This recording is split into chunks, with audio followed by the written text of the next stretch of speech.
अस्सलामुअलैकुम। कैसे हैं आप सब? अल्लाह हमेशा आप सबों को अच्छा और खुश रखे।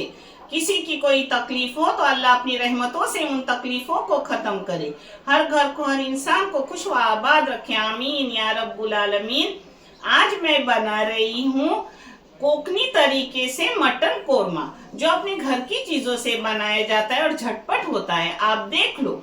और ये चैनल मैंने बच्चों के तालीम के लिए निकाली हूँ। इससे आने वाले पैसे उन बच्चों को दिए जाते हैं जिन बच्चों को आगे पढ़ने के लिए पैसों की जरूरत है, और आप सबको दिखाया भी जाता है। आज तक बहुत सारे बच्चों के एडमिशन अल्हम्दुलिल्लाह हो गए। आपका साथ था इसलिए हो गए, नहीं तो मैं अकेली करके कोई फायदा नहीं। अल्लाह जितना जज़ाए खैर मुझे आता करे, या अल्लाह उतना ही जज़ाए खैर आप सबों को भी दे दे, क्योंकि आपके जरिए ये चैनल चल रहा है अल्हम्दुलिल्लाह। और आप सबों का बहुत सारा शुक्रिया। चलो, कोरमे के लिए लगने वाली चीजें मैं आपको दिखा रही हूँ। ये है 1.5 किलो बकरे का गोश्त, जिसको मैंने धो धा के साफ करके ली हूँ। ये है 1/4 किलो टमाटर, 3 छोटे छोटे टमाटर थे, यानी 1/4 किलो टमाटर। ये 300 ग्राम प्याज है, जिसको काट के ली हूँ। और इसके मसाले ये है, और बाकी पकते वक्त जो मसाले डालूंगी वो भी मैं आपको दिखाऊंगी। ये है 2 टेबल स्पून बड़ीशेप। एक जगह आप सब चीज़ों के पाउडर हो तो ले सकते हो, मगर मुझे अक्खा करने से खुशबू अच्छी आती है, इसलिए मैं खड़े मसाले सब बारीक करती हूँ, जिसकी खुशबू अच्छी निकलती है। ये है 3 टेबल स्पून अक्खा धनिया। ये है 1.5 टेबल स्पून जीरा। ये 1 चाय की चम्मच भर के है काली मिर्ची।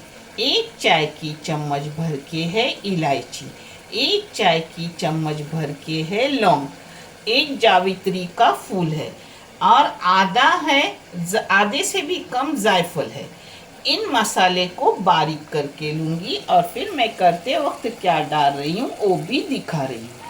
ये बड़े बड़े 2 चम्मच तेल डाली हूँ। आप तेल कम ज़्यादा कर सकते हो। ये गरम करने का, फिर उसमें प्याज डालने का।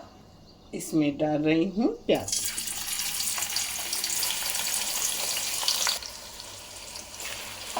अब इस प्याज को सुनहरी होने तक भूनने का। इसमें नमक डाल रही हूँ।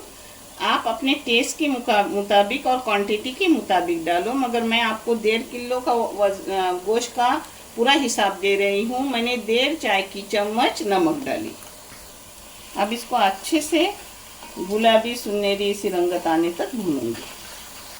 ये देखो, अपनी सुनहरी रंगत आ गई प्याज की। ज़्यादा भी सुनहरी करने की ज़रूरत नहीं। 1 टेबल स्पून अदरक लहसुन का पेस्ट डाल रही हूँ। 3 टेबल स्पून, 2, 1, 3। अब इसको प्याज के साथ अदरक लहसुन को थोड़ा भूनने का। हाँ, अब इसमें अपने हर मसाले डाल रही हूँ, जो मैं आपको दिखा रही हूँ। मसाले डालते वक्त अपनी गैस कम करने की, यानी मसाले जलते नहीं। आधी चाय की चम्मच डाली हूँ हल्दी पाउडर। लाल मिर्ची बेडगी और कश्मीरी 3 चाय की चम्मच भर के डाल रही हूँ। लगी तो और भी डालूंगी। अपने बारीक किए हुए सब मसाले डाल रही हूँ। अब इसको अच्छे से बारीक गैस पे भून रही हूँ। पता है, अगर आपको कुर्बानी आपके घर में हो और कल आपको गोश्त पकाने हैं, तो रात को ऐसा सब मसाला टमाटर वमाटर डाल के करके रखो, और गोश्त आने के बाद सिर्फ गोश्त धो के उसमें डालो, और एक साइड में तुम दूसरे काम अपने कुर्बानी के या घर के कुछ भी काम हो करो, और बारीकी से गैस पर पकने रखो। और आपको जल्दी हो तो आप कुकर लगा सकते हो, मगर मसाला ऐसा भून भान के लो जिससे टेस्टी बनता है। हाँ, ये देखो, इसमें जा रहा है टमाटर, और 1 चाय की चम्मच लगेगी मिर्ची पाउडर, यानी मिर्ची पाउडर 4 चाय की चम्मच लग गई, जो बेडगी और कश्मीरी मिक्स पीसी हुई थी। आप जैसी भी खाते हो वो डालो।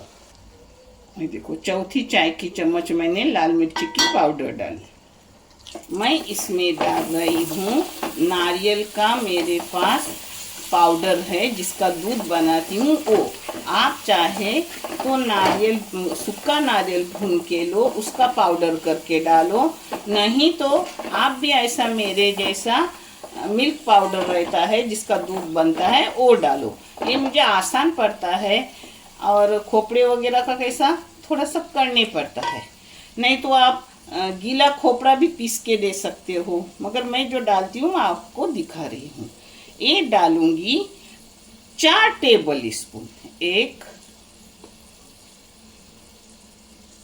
2 3 और 1 4। अब इसमें मिक्स करूँगी। इस जगह मैंने बताई हूँ, आप खोपड़े का गीला खोपरा या सूखा खोपरा कुछ भी ले सकते हो, और ऐसा मिल्क पाउडर भी ले सकते हो जो अपने को आसानी होती है। देखो सब मसाले मैंने अच्छे से भून लिए। हाँ, यानी अपना सालन अच्छा खासा बनेगा। रोटी के साथ खाओ, नान के साथ खाओ, पाव के साथ खाओ या चावल के साथ खाओ, सब के साथ ये अच्छा लगता है। आज इसके साथ मैंने बनाई हूँ घेवड़ा, जिसको कोकन में बोलते हैं, और इधर क्या बोलते हैं कुछ पता नहीं, जो मैंने बना हूँ नारियल के दूध का। यानी बच्चे इसका तिलकुट का भी बना जाता है, मगर मेरे बच्चे पसंद करते हैं नारियल के दूध वाला, तो नारियल के दूध वाला बना रही हूँ। मसालों को मैंने 4-5 मिनट अच्छे से भून ली, भूनने से खुशबू अच्छी निकलती है। अब इसमें डाल रही हूँ अपना सब गोश्त। अब इसको एक जा कर रही हूँ। गोश्त डाल के मैंने 5 मिनट अच्छे से गोश्त में भी मसाला मिक्स कर दिया। अब इसमें डाल रही हूँ पानी। पानी पकने के लिए डालने का, क्योंकि गोश्त का भी पानी खुद से छूटता है। हाँ,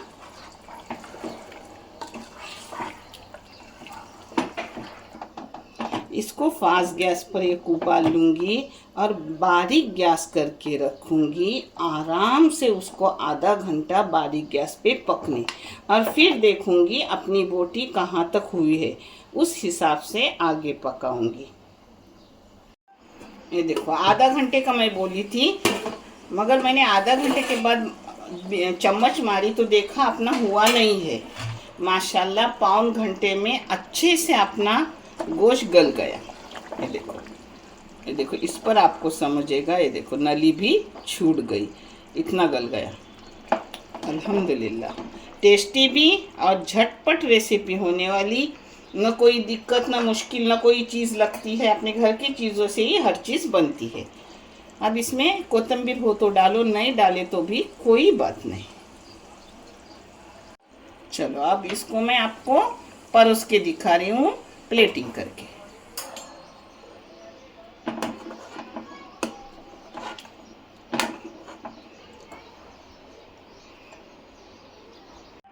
ये देखो माशाल्लाह अपना कोकनी स्टाइल से कोरमा, मटन कोरमा अच्छे से झटपट बन गया। आप भी करो, इंशाल्लाह बहुत अच्छा लगेगा आपको, और हर बार आप करोगे इतना बेहतरीन और अच्छा है। अल्हम्दुलिल्लाह। देखने के लिए बहुत सारा शुक्रिया। जज़ाए खैर। अल्लाह हाफिज़।